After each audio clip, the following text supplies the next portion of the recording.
Заедно с мен тогава в Матей 8 от 5 до 13. Винаги когато говоря, все пак се опитвам да поставям основа, за да може да знаете откъде тръгваме. Между другото, тук бях зърнал един човек, с който бяхме заедно в едно училище, ама не го виждам вече. Мисля, че беше Кати, ама... Кати, здрасти. Между другото, с нея сме били в едно училище от доста дълго време и наистина съм благодарен на Господ, че ни среща отново в църква. Искам да ти подаря това нещо. Thank you. Окей, готови ли сте? Матей 8.5. Има ли готови? Окей. А когато влезе в Капернаум, един стотник дойде при него и му се молеше, като казваше: Господи, слугата ми лежи у дома парализиран и много се мъчи. Той му каза: ще дойда и ще го изцеля. Стотникът в отговор му каза: Господи, не съм достоен да влезеш под стряхата ми, но кажи само една дума и слугата ми ще оздравее, защото и аз съм подвластен човек и имам подчинени на мен войници. И казвам на този: иди, и той отива. И на един: ела, и той идва. А на слугата си направи това, и той го прави. Исус като чу това се почуди и каза на онези, които го следвах: истина ви казвам, дори в Израел не съм намерил толкова голяма вяра. Но ви казвам, че мнозина ще дойдат от изток и от запад, ще насядат с Аврам, Исак и Яков в небесното царство, а синовете на царството ще бъдат изхвърлени във външната тъмница. Там ще бъде плач и скърцане със зъби. Тогава Исус каза на стотника: иди си, както си повярвал. Така нека ти бъде. И слугата оздравя в същия час. За хората, които не знаят тази история, която тук що прочетохме, става въпрос за това, че Исус слизаше в Капернаум. И докато слизаше, един стотник го срещна и искаше Исус да се помоли. Той дори не искаше той да отиде, защото Исус каза: идвам сега при теб. Той каза: не спри. Не си достоен да влезеш в домът ми. Но изпрати само една дума. Кажи дума. Кажи по-силно. Дума.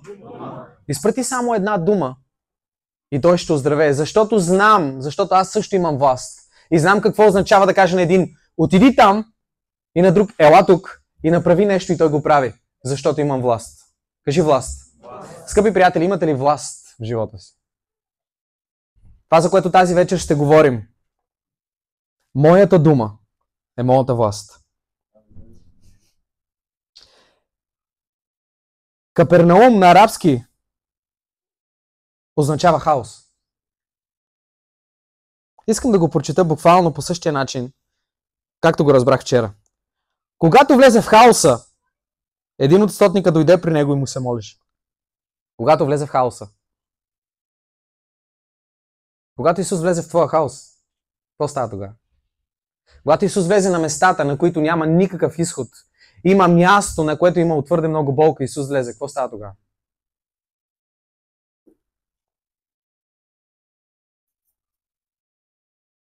Подвластен. Знаете ли какво означава подвластен? Или по-скоро стотник. Знаете ли какво означава стотник? Човек, който управлява 100 души. Искам в момент да се замислиш колко хора управляваш. И дали изобщо ти трябва да управляваш някой. Искам да ви кажа, че всъщност единственото нещо, което трябва да управляваме, са поднебесните началства и власти. И днес съм дошъл тук да ви говоря за власт. Днес съм дошъл да ви говоря за силата на вашата дума. Да разбереш колко много всъщност означава твоята дума. Нека отидем в Битие 1. Там се казва... Чакай, нека го прочета. Битие 1 глава, мисля, че беше.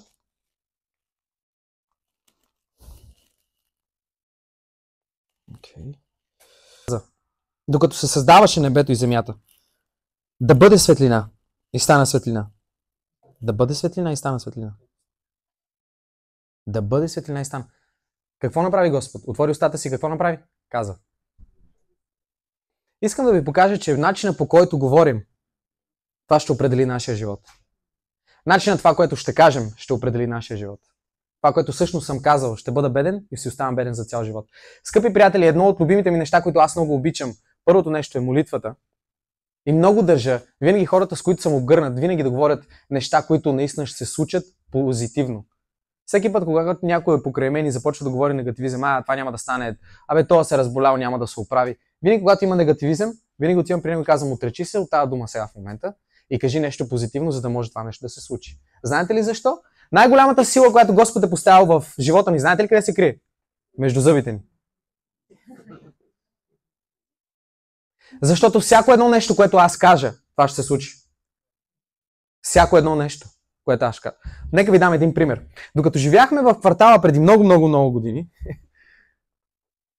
имаше една майка, която проклинаше своя син всеки ден от голямата си любов. И винаги казваше, на цигански, нали, звучи по-така смислено, як те тхародот. Всеки Божи ден по няколко пъти. Всеки Божи ден. Този човек порасна и стана на около 20 няколко години и легна да спи. И му се беше родило бебенци на около няколко месеца. И когато бебето заспало, майката решила да излезе навън и да купи нещо. Нали знаете, в кварталите доста често тока спира изведнъж. Няма ток. Жената си запалила свещ и от невниманието си го поставя на предето. 5 минути по-късно. Виждали ли сте къща да се запалва за по-малко от 5 минути? Аз съм бил свидетел. До толкова бързо се запалила, че бебето станало на въглен. Майката не е могла да влезе вътре. Съпругът обачето останал жив, но вече нямал пръсти, имал само длан и нямал лице. Трябвало е да убият 2 прасета, за да могат да му сложат кожа обратно на цялото тяло. 95% изгаряне. 95%. И знаете ли какво човек останал жив? И си спомням това, което баща ми беше казал. Този човек не умря буквално, не беше изгорян буквално първо от огъня, а първо от думите на майка си. Това, което тя беше казала. Искам просто да ви насърча, че всяка една дума, която кажете, добра или лоша, тя ще се случи. Независимо през какво преминаваш, винаги говори добри неща. Това, което научих аз от моя баща, когато дори децата ми ме бесяват, искам да кажа нещо лошо, веднага съпругата ми, Бог да те благослови. Може да го кажа с гняв. Библията ми разрешава. Гневете се, но не се грешавайте. Което означава, че аз мога да се разгнева много силно на моите деца, но никога не трябва да кажа нещо лошо против тях. Защо? Защото обричам бъдещето им на нещо ужасно. Знаете ли, имам чувството, че дявол до толкова много обича ромите, заради това, че много добре им използва устата. Гледах едно свидетелство на един човек и той каза, отидох в ада и това, което ме шокира беше, че видях много ориенталци. Кажи ориенталци. Знаете ли кои са те? Това сме ние. Хора, които са готови буквално да оставят. Има стихове в Библията, в които се казва, че когато той отвори устата си, буквално от пъкъла излизат думите и минават през него. Всяка една дума, която кажа, има живот. Независимо дали е добър или лош.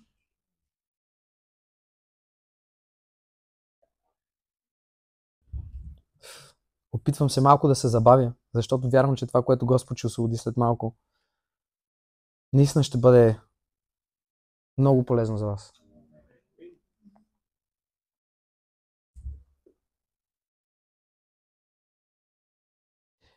Езекил 37.4. И ми каза, пророкувай на тези кости. И им кажи, сухи кости, слушайте Господното слово. И ми каза, кой ми каза? Господ. Пророкувай на тези кости. И им кажи, сухи кости, слушайте Господното слово. Знаете ли защо, когато Господ създаде Адам, му каза, вече беше вдъхнал в него, той човек движи се и така, и му каза, сега ти наименувай животните. Знаете ли защо? Да може малко по малко да започваш да репетираш това, което аз съм правил сега с теб, ти да го направиш с другите. Защо? Защото когато погледнеш себе си в огледалото, знаете ли кого виждаш? Ти виждаш Бог. Още в началото Господ е казал, искам да създам човека по свой образ и по свое подобие. Значи, ако аз имам очи, Господ има, ако аз имам носи, Господ има. Защо? Аз съм негово копие. По начина, по който изглеждам, така изглежда и той. Как представляваш Господ на земята? Преди малко един от пасторите, който беше излязъл, беше казал, че ние сме посланници от небето. Това е едно от любимите ми неща. Между другото, бизнеса с съпругата ми, с който се занимаваме, се казва изпратен от небето. Защото ние сме посланници на небето. И ние докарваме небето на земята. Когато докараш небето на земята, отваряш устата си за огромни и велики неща.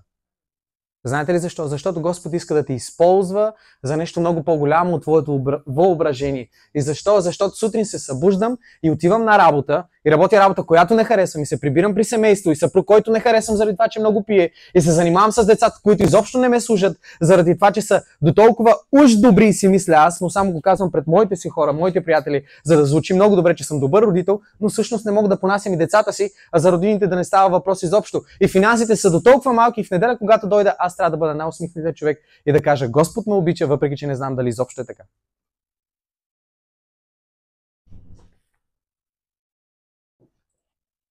Защото ние сме единствените хора в момента, които трябва да спрем цикъл. Ако се обърнете наляво и надясно, ще видите, че повечето от нас сме около 20, няколко 30 годишни. Знаете ли кое е хубавото на това време? Младото поколение започва да хваща огъня. Младото поколение започва да хваща огъня, което означава това, че много скоро ще има пламване. Начинът, по който с моята съпруга се молим, е така: Господи, не ме интересува от кого ще тръгне съживлението. Стига да тръгне. Абсолютно. Амин.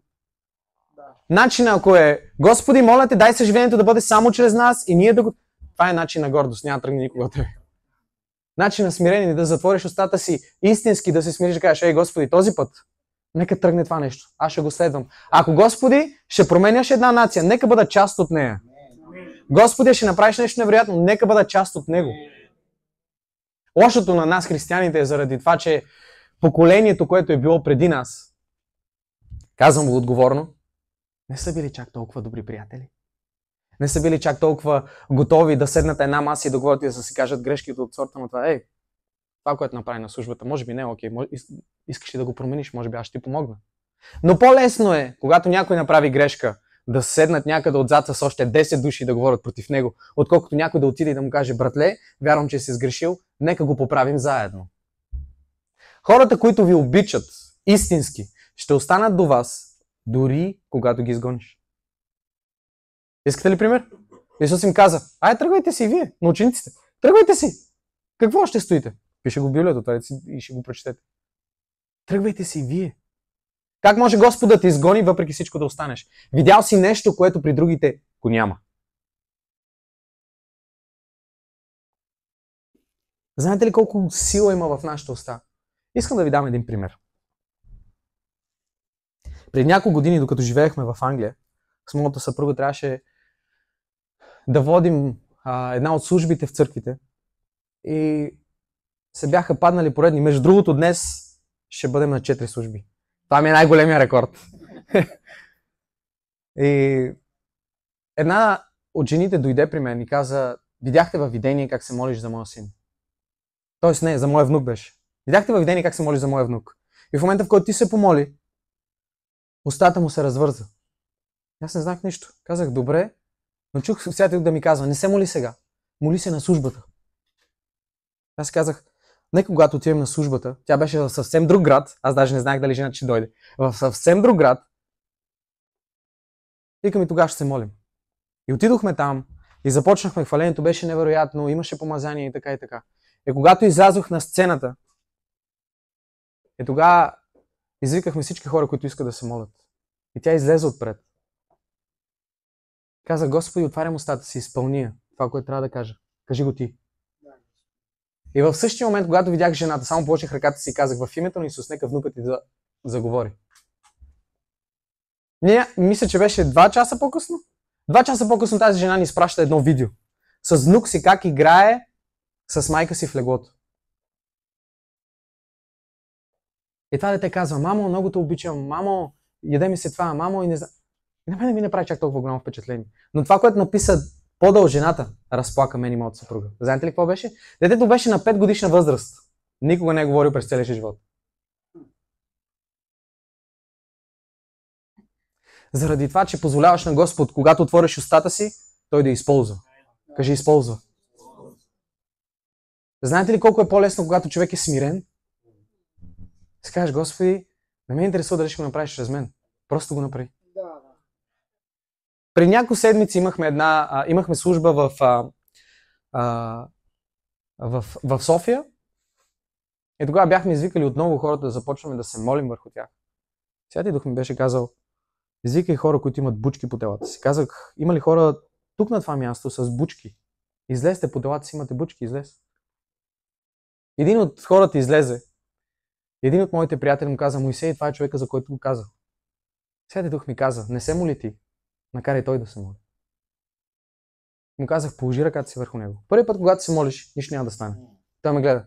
Викам: втория път, когато се помолиш, кажи: в името на Исус приемам изцеление. Той постави ръката си, помоли се първия път. Помоли се втория път и аз се дръпнах. След това, когато се обърнах, той беше целият в сълзи. Каза: Моисей, това, което каза, по същия начин, както го каза, точно така стана. Бучката беше изчезнала. Знаете ли защо? Разбираш къде се крие силата ти. Знаеш къде се крие силата ти. Знаете ли какво? Всеки един от вас тук е пълен с таланти. Знаете ли защо Господ е казал: от всяка една дарба, която искате, искайте дарбата да пророкувате? Дарбата да пророкуваш, с кое е свързана според вас? Устата ви. Господ до толкова много иска да изпълни устата ви. До толкова много иска да ви употреби. До толкова много иска да отвориш устата си. Той се ми го казва: от всичко, което искаш, искай дарбата да пророкуваш. Не е казал: искай дарбата да изцеляваш. Да, тя е супер. Аз искам тази дарба. Да мога да изцеляваш хората е перфектно. Разбираш ли? Вършиш Божията воля. Но да отвориш устата си и да кажеш: в името на Исус. Това, което Господ казва сега, да бъде върху живота ти. Знаете ли защо? Защото всеки път, когато отвориш устата си, ти твориш. Кажи: твориш. Бяхме на една служба и говорех отпред и казах на един от пасторите: стани, и имах една дъска и казах: започни да рисуваш своята нова къща. И той започна да рисува и започна да плаче. И след службата дойде при мен и каза: Моисей, откъде знаеш? Аз казах: откъде да знам кое? Това, което ме накара да нарисувам, е къща, за която се молих вчера вечерта. Заради това, че мисля, че беше един от пасторите, беше излязъл и каза някои неща относно молитвата. Това е любимото ми нещо. Молитвата. Заради това, че когато молитвеният ти живот угасне, умре, умираш заедно с него. Което означава, че всеки път, когато ти не се молиш, даваш буквално на врага ключа и казваш: ето, прави каквото искаш с живота ми. Знаете ли защо повечето хора не се молят? Искате ли да знаете защо? Отнема доста дълго време. И е доста сухо. Как си представяте 100 и няколко души да стоят в една горница, сбъчкани, избутани и не спират да се молят в продължение на 50 дни? Няма нищо. Чак на 50-ния ден са. Да. Какво правят тези хора 49 дена? Не са ли луди? 49 дена се молиш за нещо, което не знаеш кога ще дойде. Исус им е казал: чакайте. Не е казал нито кога. Точният ден никога не го е казал. Каза само: чакайте. Силата да изчакаш. Искам да прочетете заедно с мен един стих. В Рут 1 глава, от 1 до 6 стих.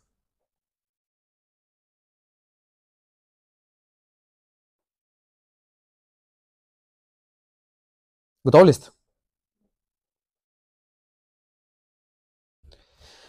Рут 1 глава от 1 до 6. И в дните, когато съдеха съдиите, земята настана глад. И един човек от Витлеем юдейски отиде да живее там, като чужденец в моавските племена. Той, жена му и двамата му сина. И името на човека беше Елимелех, името на жена му Ноемин, а името на двамата му сина Малон и Хелон. Те бяха ефраци от Витлеем юдейски. Те отидоха в моавските полета и останаха там. Елимелех, мъжът на Ноемин, умря и тя остана с двамата си сина и те си взеха моавки за жени. Името на едната беше Орфа, името на другата Рут. И живяха там около 10 години. И двамата, Малон и Хелон, също умряха. И жената остана без двамата си сина и мъжа си. Искате ли да прочетем един стих заедно?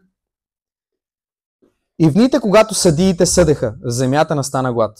Прочетете заедно с мен. Кажи: в дните, когато съдеха съдиите, земята настана глад. Всеки път, когато съдиш, има глад в живота ти. Пише го Библията.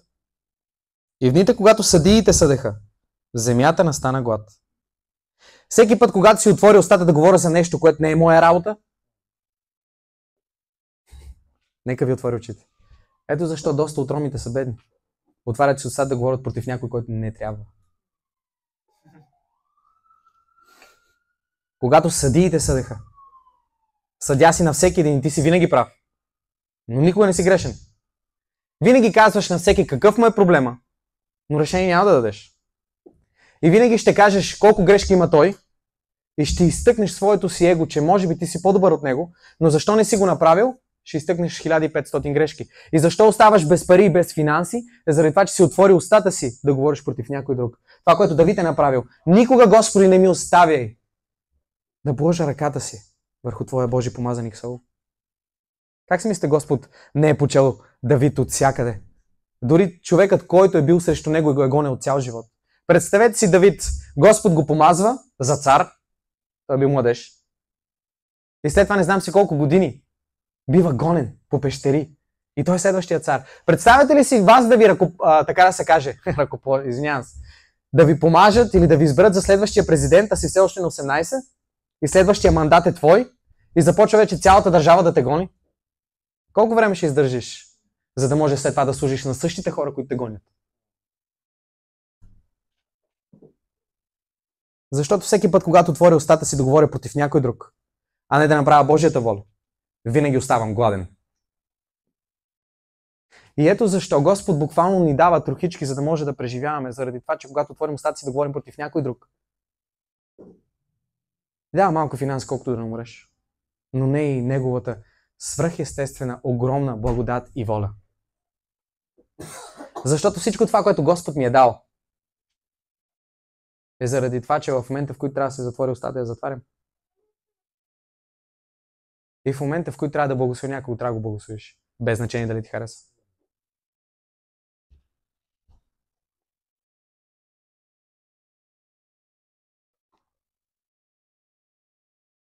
Молитвата Отче наш, който си на небесата, да се свети Твоето име, да дойде Твоето царство, да бъде Твоята воля, както на небето, така и на земята.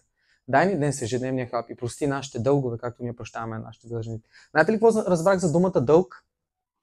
Той не говори за... Не вярвам, че говори за финанси. Прости ми, Господи, дълга. Аз не дължа на Господ финанси. Прости ни дълговете, както ние прощаваме на... Разбрах, че дългът, за който се говори в този стих, е дългът, който аз имам към Господ. Ако Господ е създал на земята, имаш дълг към Него да извървиш своята мисия до край.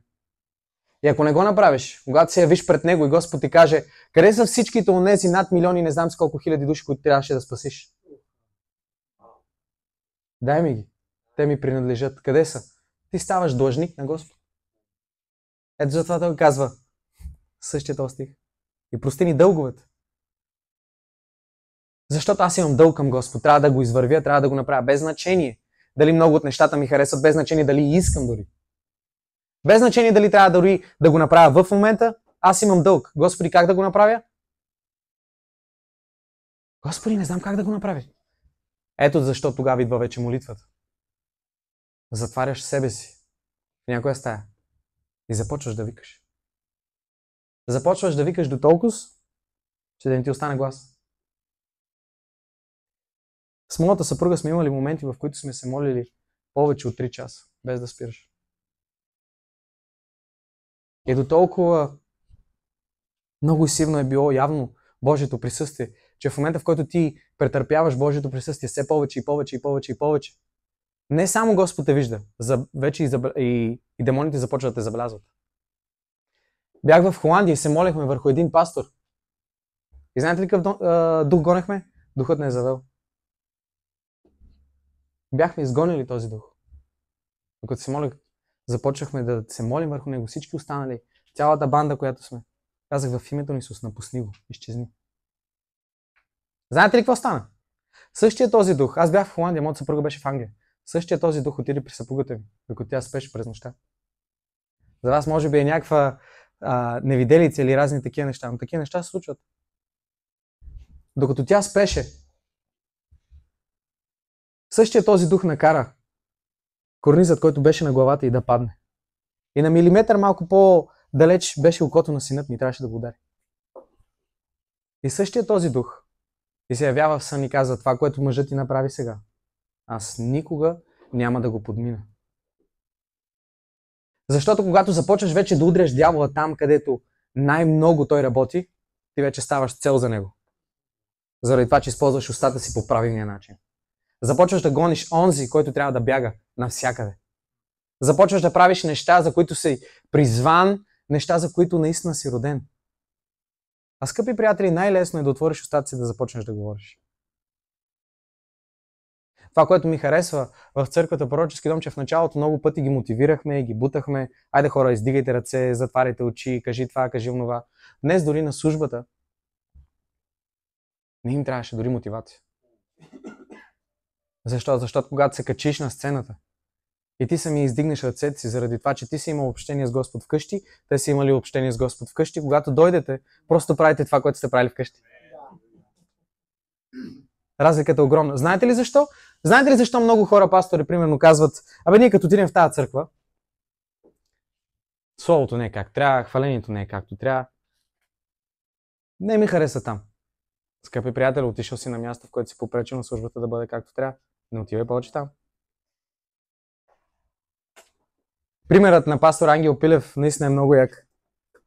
Едно семейство се качва в колата си след служба и съпругата каза: хвалението беше ужасно, бащата каза: проповедта беше много лоша, отношението на хората е много ужасно, повече няма ходим в тази църква. И малкото дете се обажда отзад и каза: за $1 дарение толкова се получават.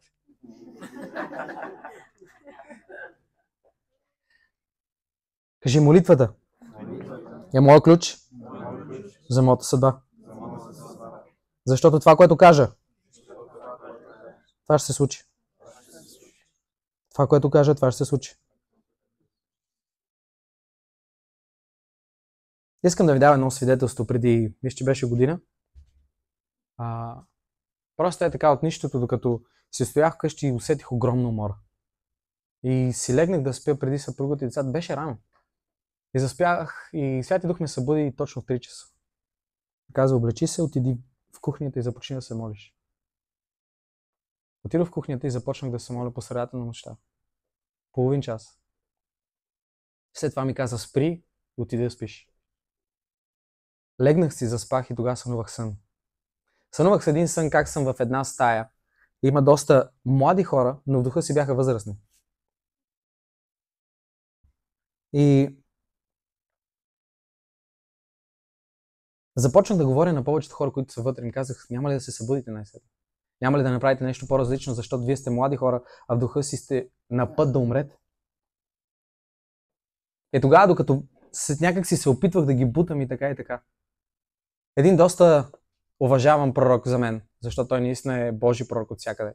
Човек, който в момента Господ наистина издигнал в България, се яви в сънят ми и ми каза: следвай ме, това, което правя аз, ще го правиш и ти. И точно това, което той правеше в съня, го правих и аз. На сутринта се събудих и с моята съпруга започнахме да се молим в 5 сутринта. И казах: Господи, в името на Исус. Защото след това имахме огромна служба в Рамада и с моята съпруга се молихме и казах: Господи, в името на Исус, нека бъде Твоята воля. Искам Самуил да дойде и да ме разпознае, както е разпознал Давид. Искам духът на Самуил да дойде и да ме разпознае, ако е Твоята воля. Господи, нека да ни види и нека наистина да ни каже това, което ние трябва да направим. Ако не, Господи, нека бъдем невидими за Него. И в двата случая, Господи, Ти ще си ни проговорил. Отиваме на службата. Бяха близо около 3000 души. 3000 души служба. За пръв път се виждаме с Него. Тогава той забеляза съпругата ми и каза: ти, дамата с очилата, излез отпред. И започна да пророкува върху живота. Каза: къде съпругата излез?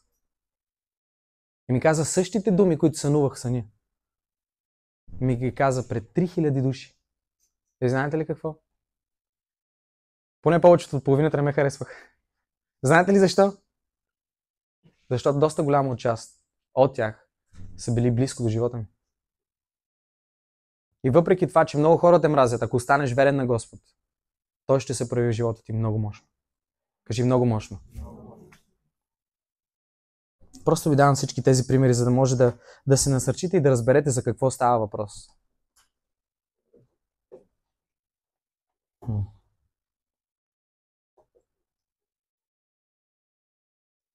В Йоан 6:68 Симон Петър му отговори: Господи, при кого да отидем? Ти имаш думи на вечен живот. Господи, при кого да отидем? Ти имаш думи на вечен живот. В момента, в който Петър беше казал тези думи, той е знал вече Исус на какво е способен, какво може да направи Той. Как може да избягаш от най-влиятелния човек по това време? Как можеш да избягаш от най-успешния човек по това време? Как можеш да избягаш от мястото, на което наистина Господ те е поставил, и да избягаш от правилния лидер, с който знаеш, че ще може да покориш света след няколко години? Само ти имаш думи на вечен живот. Скъпи приятели, когато отваряте устата си, наистина ли излиза от тях живот или просто излиза нещо, което след това ти докарва огромна беда? Всеки път, когато отварям устата си, дали показвам на хората, нека ви покажа едно нещо. Това е моя статистика. 90% всеки път, когато видите някой, вие виждате 90% от външния му вид. И това определя дали ти ще го приемеш или не. Начина, по който изглежда 90%. Но когато отвори устата си, тези 10% наистина ти показва всъщност кой е той. И тези 10%, много от хора от нас не изчакват дори, а винаги приемат някой по начина, по който изглежда. Никога не изчакваш да чуеш. Знаете ли защо евреите не са приели Христос? Заради начина, по който изглежда. Те са очаквали да дойде цар, за да може да се бие заедно с римляните, за да може да ги освободи. А те просто какво са видяли? Дърводелец. Може ли да си представите? Исус се ражда, минават се 30 години, влиза в служение и всеки път ние се чудим: Господи, кога ще дойде моето време, кога ще дойде моето време? Исус, избранника, създателя на света, 30 години е правил нещо, за което не е бил призван. Бил е дърводелец. 30 години да правиш нещо, което не харесваш. Някъде след това в някоя история да се вижда как Исус е направил някой стол набързо, или някоя маса набързо, или е показал, така да се каже, таланта си на дърводелец. Това е бил изпит. Кажи изпит. За да може да се тества всяко едно човешко нещо вътре в него. За да види дали ще може да сработи. Защо? Защото Отец е до толкова силен, че дори собствения си син го изпитал.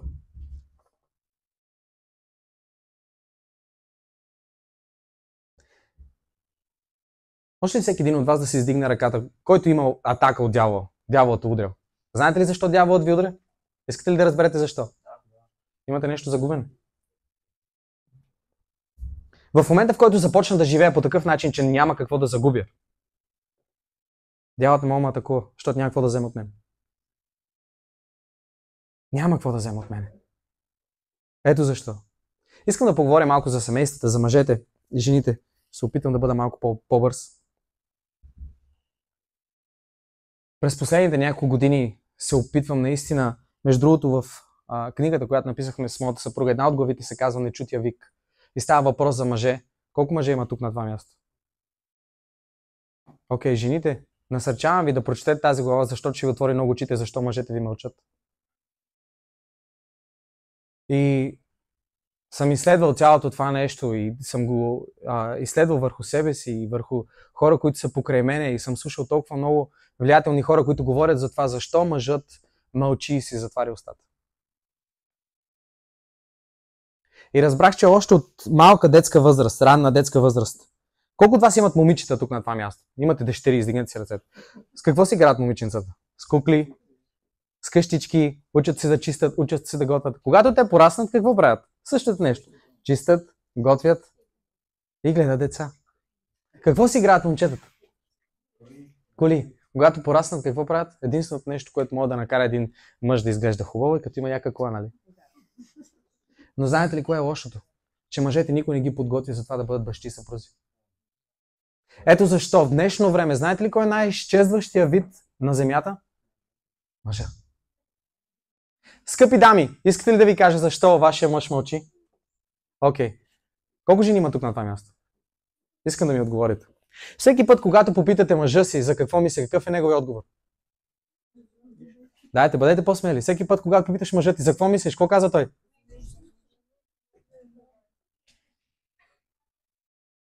Знаете ли защо е нищо? Да ви кажа ли? За съжаление сте изгубили неговото доверие. Знаете ли защо? Защото всеки път, когато мъжът затваря устата си, това, което той иска да каже, дори да не го казва, е заради това, че не се чувствам добре, но никой няма да ти каже, че не се чувствам добре. Защото нямам доверие. Защото ще ме предадеш за още веднъж и ще го направиш дори без да разбереш. Знаете ли как става това? Ще ви дам един пример. Когато се скарате с вашия мъж, И след това жените, нали, те са такива, нямам нищо против жените, жена ми си, моята жена. Жените са такива, че трябва да изкарат всичко от себе си. Трябва да споделят на някой, трябва да кажат на някой, аз се чувствам зле, аз трябва да го кажа на някой, аз трябва да го изкарам от себе си.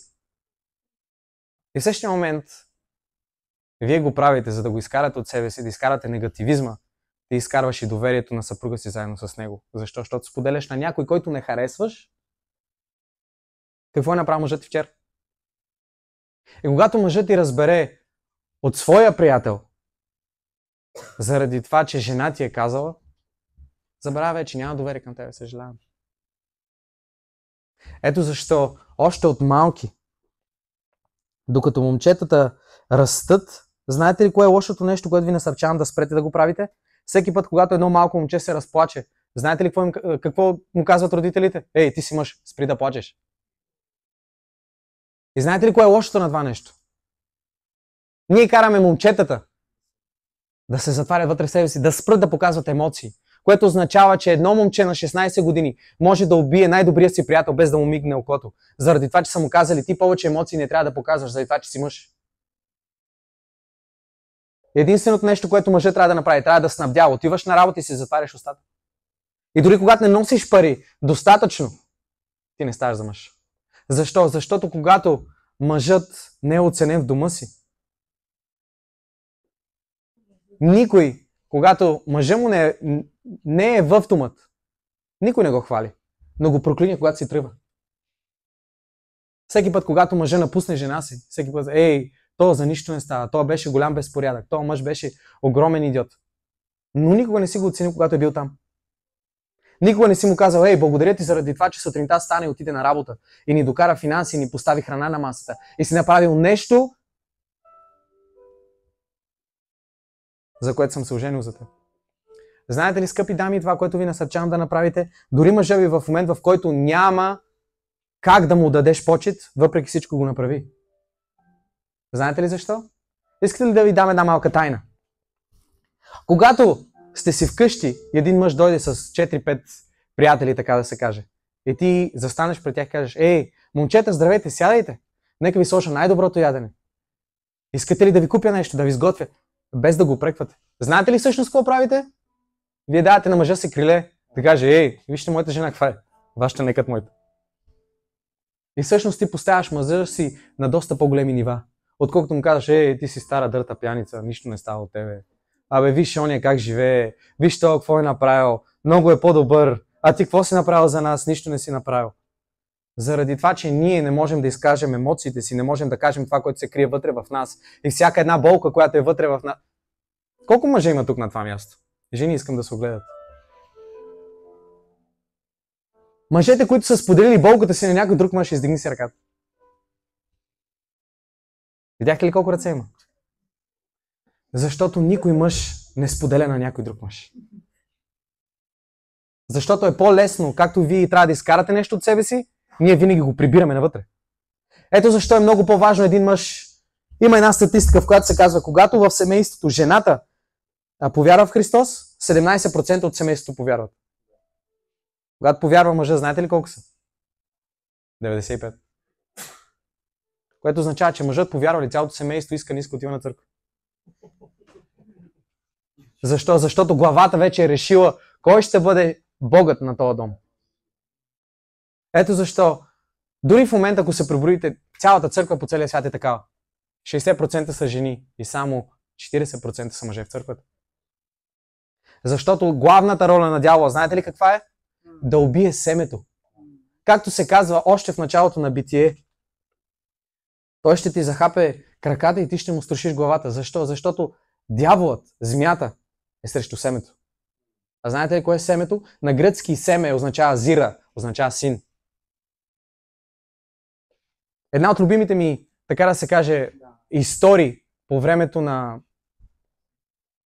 Американската революция, когато африканците са били поробени. Знаете ли какво са правили американците с чернокожите? Трябвало да имат здраво тяло и никакъв дух. което означава, че са карали хора да идват и да бият чернокожите пред всички останали и да изнасилват дъщерите и майките им пред лицето на бащата и на децата, за да може да ги свалят духом, никога да не се опитат да избягат някъде навън. Знаете ли кой е създал гетото, скъпи приятели? Хитлер. И знаете ли защо го е създал? С преференцията, когато влезеш ти в гетото, да имаш много добър живот. И са го правили така, когато ромите са влизали в гетото, отпред има музиканти, които са свирили. И при нас ромите е така, че когато чуем музика си знаем, тук е супер, влизай! Но лошото е било след това, че са ги изкарвали с тирове от концлагерите и са ги погребвали на земята. Заради това, че не е имало вече място и са им правили масови гробове. Защо? Защото не е имало някой, който да отвори устата си и да каже: спри, вече до тук няма как. Казва се в Библията, че ние стоим на небесни места, заедно с Христос. Колко пъти си бил на това небесно място, като нито веднъж не си отворил устата да кажеш на живота ти какъв ще бъде? Защото е много по-лесно да кажеш: ще станат някога си нещата, отколкото днес да кажеш поне 10 пъти: аз съм най-успешният човек, в моето семейство аз ще бъда милионер един ден. Дори отзива ви показва, че нямате вяра. Знаете ли защо? Защото начинът... Знаете ли кое е лошото при нас, хората? Когато Господ ти каже: аз ще те благословя, ти веднага автоматично по какъв начин ще стане? Дай ми факти. Трябва да разбера по какъв. В Библията се пишеше 2035 година Исус идва. Аз самия щях да си живея живота в 2034 и само една година ще се оправим с Господ много бързо. Той е милостив, дълго търпелив, обича. Много е по-лесно, нали? Но когато не знаеш какво ще стане. Всеки ден живееш. Знаете ли защо в Библията се казва да бъдем жива жертва? Знаете ли какво означава жива жертва?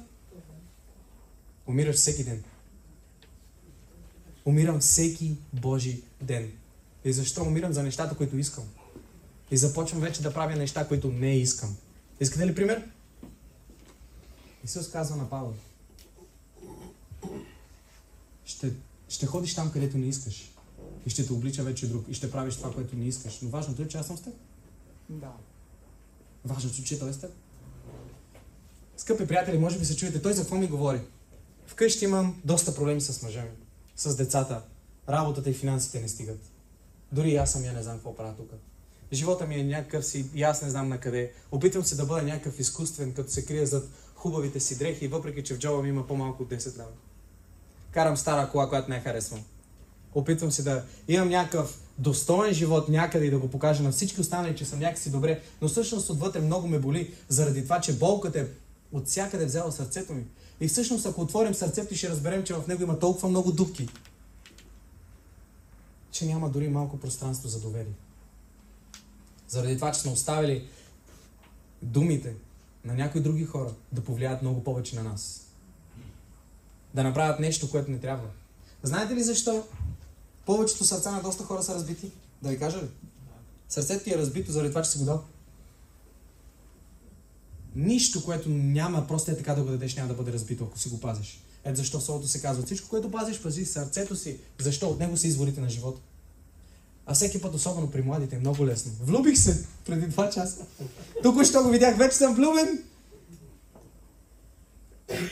Особено това, което бил съм в толкова много кампании, в които се говорил за ранната женитба при ромите и всичко останало. Той е видял някъде отдалече, тя излиза от магазина, майка я пратила за 2 парчета шунка и тя вече тръгва да се прибира и докато я разбрала, влезнала в колата и живота й е променен. Но всъщност, ако го видите от съвсем друга гледна точка, ще видите, че това момиче е претърпяло най-големия ужас в живота си. И след това тя трябва да се примири с това, че трябва да живее със своя възлюбен, или така да се каже, с истинските думи, с нейния изнасилвач за цял живот. И да претърпява болката всяка една вечер, когато на него му се пожелава той да бъде с нея. Знаете ли, в BTV бяха направили една статистика. Колко от вас са гледали този сериал на Фатма Гюл? Никой ли не го е гледал? Айде! Да. Аз също съм гледал. Една тайна. Тук се чуваш. Сега ли? И всъщност това, което искам да ви покажа е, че когато го погледнеш отстрани, не е чак толкова хубав живот. Знаете ли защо повечето от вас мълчите? Някои от вас са го минали. Но искам да ви представя едно нещо. Че ако се оставите на Господ и отворите устата си и кажеш това, което Господ има за теб, и дори всеки път да не го усещаш и да не знаеш какво да кажеш, говори хубави неща. Аз ще успея, без значение. Събуждам се рано сутринта. Господи, днес ще бъде най-прекрасният ден в живота. Господи, аз ще успея въпреки всичко. Господи, аз ще направя това, за което съм роден. Господи, начинът, по който нашата църква ще успее, ще бъде отвъд лимита, който някой е очаквал. Дори България не е виждала. Господи, нашето хваление ще бъде най-невероятното. О, пасторът такива проповеди ще изкарва, че ще ни изкара буквално от ямите, в които лежим. Знаеш ли защо? Защото моят съпруг има нужда от това да го чуе, за да може да бъде променен. А съпругата ми, Господи, тя трябва да бъде отново възкресена към Твоя дух, за да може отново да бъде войнат, който е била. Защо ли, Господи? Защото децата ми имат нужда от Теб. Да. Това не е мотивиращо слово. Да. Това го пишем в Библията. На ранина ще те търся, Господи. Да, Господи. Още когато ми се отворят очите, аз ще отворя заедно с тях устата си и ще кажа: влезте в портите му с благодарение и из дворовете му с хваление. За да те хваля без значение каква е моята ситуация. Без значение. Лошото при нас, ромите, е, че всеки път, когато някой се разболее, първи са на църква. Получават изцеление, връщат се в кръчмата. И знаете ли какво? Ние, като хора от църквата, това място ще е твърде малко. И за вземане на младия огън. Защото във вас има огън, но все още не сте допуснали другите да го хванат, за да могат да ги завземат. Чуй. Докато той пишеше, видях теб. И Господ ми беше казал така: комуна. Каза Господ, какво е това? Господ ще ви закара да отидете на места там, където има наркомани. Знаеш ли защо? Защото там има много ключови хора, които ще ви помогнат в служението да бъде изтласкано напред. В национален мащаб. Има едно момче, което тук води хвалението, между другото, къде? Нещо, че го бях видял от някъде. Това, което Господ ми беше казал.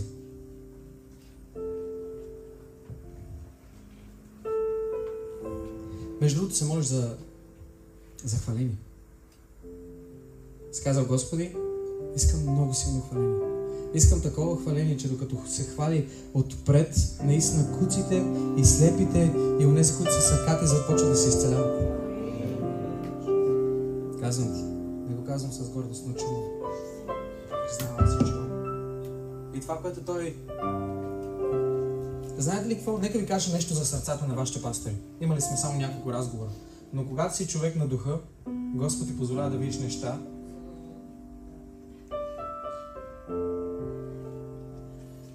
Пастор е това, което Господ ще направи. Видях в рамките на следващите 2 години. Видях нов бизнес, който Господ е поставил в ума ти. Още преди много години. Не си направил крачката. Господ каза така: влезеш ли в него? Ето защо. Знаеш за какво става въпрос?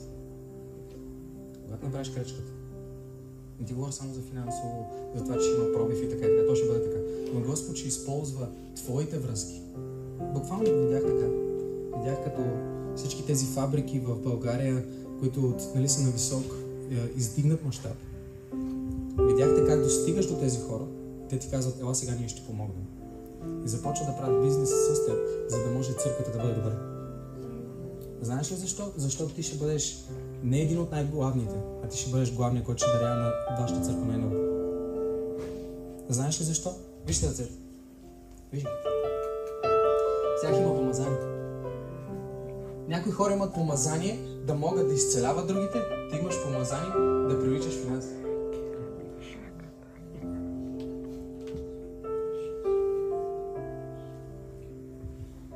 Твоето помазание да можеш да изцеляваш.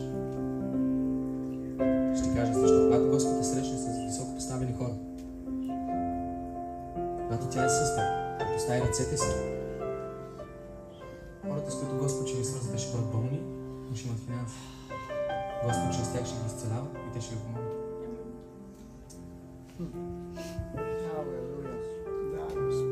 Защото чух, надявам се да го хванете светло бъдеще наистина, защото точната дума, която чух е: молите се за сграда.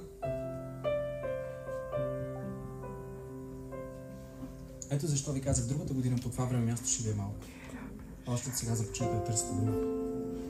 И видях като проект, докато двамата пишехте на тази дъска, видях буквално как започна да рисуваш сградата, как изглежда. И всичките тези неща, които искаш да има вътре в тях. И Господ казва: давам го. Господ каза: давам го. Чуйте ме. Не знаете ли как ще бъдете съпричастни на това? Като бъдете твърди. Не само даването, но говоря, в момента ви насърчавам да давате.